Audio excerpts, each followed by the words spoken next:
કૃષ્ણ, રાધે રાધે, જય દ્વારકાધીશ, હર હર મહાદેવ। મિત્રો, સ્વાગત છે તમારું મારા આજના નવા બ્લોગમાં। મિત્રો, સવારના 10 વાગી ગયા છે। તમે બધાને ગુડ મોર્નિંગ ને કેમ છો તમે બધા? મજામાં? બધા મજામાં રહો। દ્વારકાધીશ બધાને સાજા સાજા રાખે ને મસ્ત રાખે, બધાની ઈચ્છા પૂરી કરે ને બધાને મસ્ત રાખે। તો મિત્રો, 10 વાગી ગયા છે। બધું ઘરનું કામ પતાવી દીધું, પાણી બી ભરી લીધું, નાહી ધોઈને એકદમ ફ્રેશ, કપડાં પણ ધોઈ નાખ્યા, ચાદરોને એવું બધું ધોયું, તો બધું બહાર સૂકી કાઢ્યું છે અને મસ્ત હવે રાંધવાની શરૂઆત કરી રહી છું। પણ જમવાનું બનાવવાનું છે 3 જણનું જ, કેમ કે મારો તો આજ ગુરુવાર છે। આજે માગસર મહિનાનો ત્રીજો ગુરુવાર। હા, તો આજે માગસર મહિનાનો ત્રીજો ગુરુવાર છે। તો હવે એક જ ગુરુવાર રહ્યો માગસર મહિનાનો છેલ્લો, પછી લક્ષ્મી માતાના વ્રત પૂરા ઉપવાસના। તો મિત્રો, ચેનલ પર ના હોય તો સબસ્ક્રાઈબ કરજો અને વિડીયો સારી લાગે તો લાઈક કરજો। તો ચાલો હવે જમવા બનાવવાની શરૂઆત કરું છું। હવે 3 જણનું જમવાનું બનાવવાનું છે, તો ઘરમાં ડુંગળી ને બટાકા પડ્યા છે, તો ફટાફટ બનાવી દઉં। અને આજે સાંજે શું બનાવું તે વિચારી રહી છું। તો આજે તો ઈચ્છા છે કઢી ભાત ખાઈએ, કાં તો દાળ ભાત, બેમાંથી એક। બીજું શું ઓપ્શન છે આપણી પાસે? તો ચાલો મિત્રો, વિડીયોમાં બન્યા રહેજો।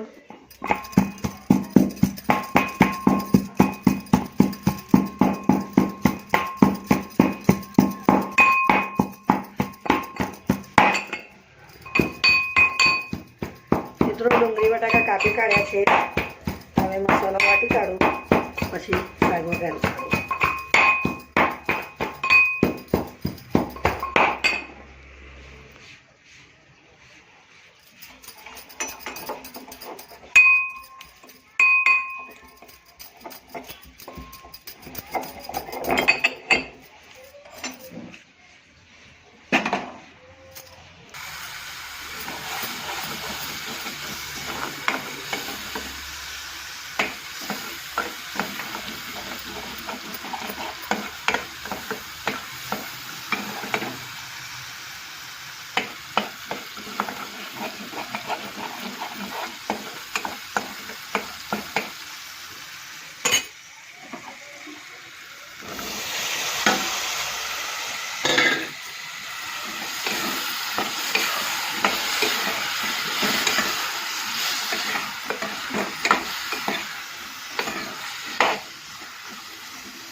મિત્રો, શાક વઘારી કાઢ્યું ડુંગળી બટાકાનું।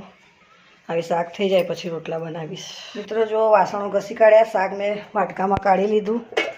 જોઈ લો, ડુંગળી બટાકાનું મસ્ત શાક બનાવ્યું છે અને બાજીના રોટલા।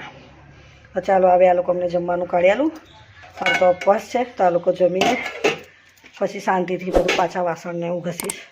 આ તો બધા ઘસી કાઢ્યા ને શાક છે કુકરમાંથી કાઢીને આમાં લઈ લીધું, સિલિન્ડર પણ બંધ કરી દીધું, જોઈ લો। તો ચાલો